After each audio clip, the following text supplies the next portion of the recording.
Hello everyone, have a good day. Welcome to my YouTube channel. आज मैं आप लोगों के साथ शेयर कर रही हूँ शामी कबाब की रेसिपी को।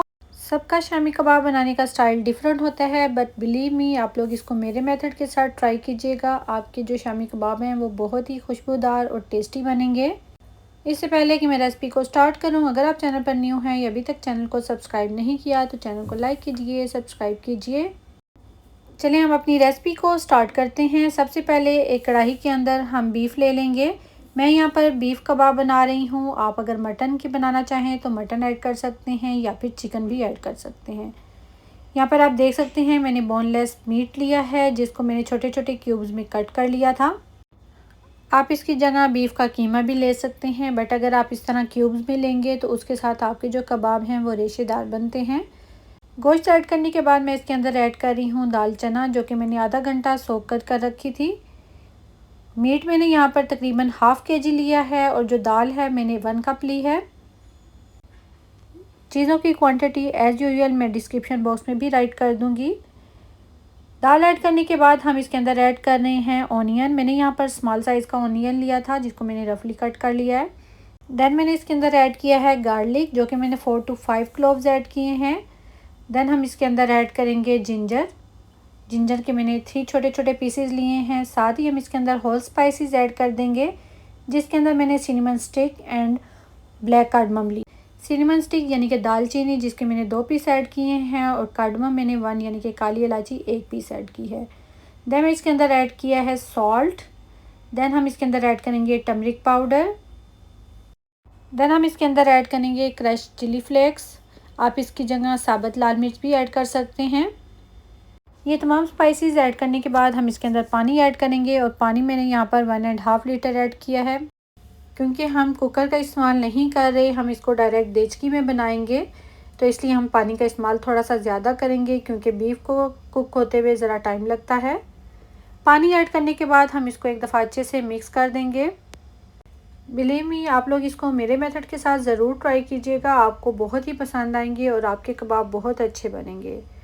पानी ऐड करने के बाद हम इसको स्टोव पर रख देंगे और फिर हम इसके बॉयल आने का वेट करेंगे।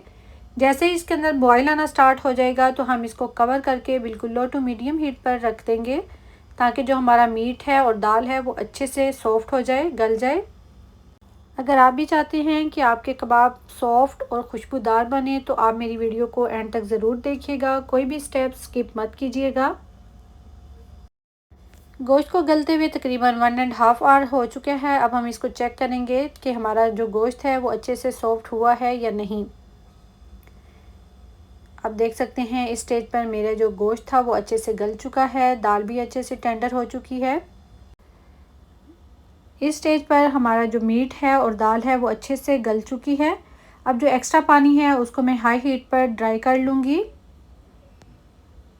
हाई हीट पर कुक होते हुए तकरीबन इसको 5 मिनट हो चुके हैं। आप देख सकते हैं इसके अंदर जो एक्स्ट्रा पानी था वो बिल्कुल ड्राई हो चुका है।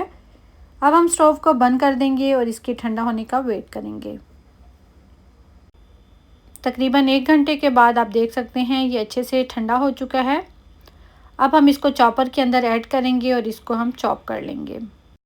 यहाँ पर आप देख सकते हैं चॉपर के अंदर मैंने मसाला ऐड कर दिया है। अब हम इसको अच्छे से चॉप कर लेंगे।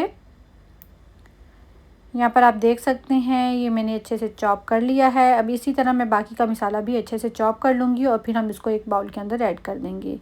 यहाँ पर आप देख सकते हैं तमाम मसाला मैंने अच्छे से चॉपर के अंदर चॉप कर लिया था।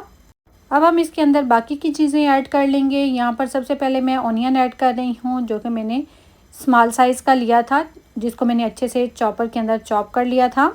ऑनियन ऐड करने के बाद अब हम इसके अंदर ऐड करेंगे fresh coriander and green chilli.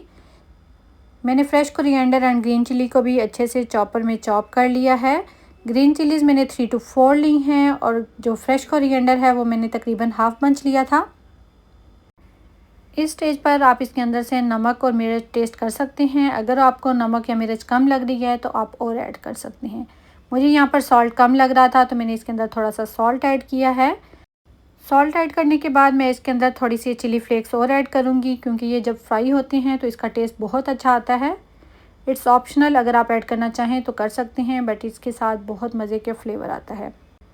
यहाँ पर मैंने चिली फ्लेक्स तकरीबन हाफ़ टी स्पून ऐड किए हैं, बहुत ज़्यादा नहीं ऐड किया। तमाम स्पाइसेस ऐड करने के बाद अब हम इसको अच्छे से मिक्स कर लेंगे हैंड के साथ। और इसके साथ ही अगर आपने अभी तक चैनल को सब्सक्राइब नहीं किया तो चैनल को लाइक कीजिए, सब्सक्राइब कीजिए और कमेंट बॉक्स में छोटा सा कमेंट ज़रूर किया करें, जो कि हमारे लिए बहुत ही खुशी का बायस होता है। आप देख सकते हैं यहाँ पर मैंने इसको अच्छे से मिक्स कर लिया है। अब मैं इसके अंदर 2 एग ऐड कर दूँगी। एग ऐड करने के बाद अगेन हम इसको अच्छे से मिक्स कर लेंगे। अगर आप इसके अंदर एग नहीं ऐड करना चाहते और सिर्फ ऊपर कोटिंग चाहते हैं तो आप फिर एग मत ऐड कीजिएगा। आप जस्ट इसके कबाब बनाइए और फ्रीज़ कर लीजिए, और जब आप इसको फ्राई करेंगे देन आप एग के अंदर डिप करेंगे और देन आप फ्राई करेंगे। बट मैं हमेशा इसको मसाले के अंदर ही एग को ऐड करती हूँ। एग ऐड करने के बाद मैंने अगेन इसको अच्छे से मिक्स किया है और अब हम इसको तकरीबन 20 मिनट के लिए रख देंगे ताकि मसाला अच्छे से कंबाइन हो जाए, और 20 मिनट के बाद हम इसके कबाब बना लेंगे। आफ्टर 20 मिनट आप देख सकते हैं मैं इसको अगेन एक दफ़ा अच्छे से मिक्स करूँगी और फिर हम इसके 1 बाय 1 तमाम कबाब रेडी कर लेंगे। यहाँ पर आप देख सकते हैं मैंने एक कबाब रेडी कर लिया है, इसी तरह मैं बाकी के भी कबाब रेडी कर लूँगी।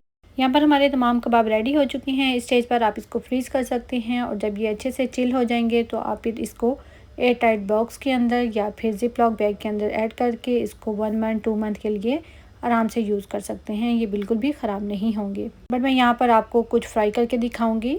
सबसे पहले यहाँ पर ऑयल को मैंने गर्म कर लिया है, और गर्म करने के बाद हम इसके अंदर 1 बाय 1 तमाम कबाब ऐड कर देंगे। कबाब्स को हम तब तक फ्राई करेंगे जब तक कि ये दोनों साइडों से अच्छे से गोल्डन ब्राउन कलर के नहीं हो जाते। 2 मिनट एक साइड से फ्राई करने के बाद अगेन मैं इसको टर्न कर दूंगी और 2 मिनट दूसरी साइड से फ्राई करूंगी। यहाँ पर हमारे तमाम कबाब रेडी हो चुके हैं। हम 1 बाय 1 इनको निकाल लेंगे। उम्मीद है आप लोगों को ये रेसिपी पसंद आई होगी। अगर रेसिपी पसंद आई है तो चैनल को लाइक कीजिए, सब्सक्राइब कीजिए। ये है हमारे कबाब की फ़ाइनल लुक। इसके साथ इंशाल्लाह मिलते हैं नेक्स्ट वीडियो में नेक्स्ट रेसिपी के साथ। तब तक के लिए अल्लाह हाफिज़, टेक केयर, बाय बाय।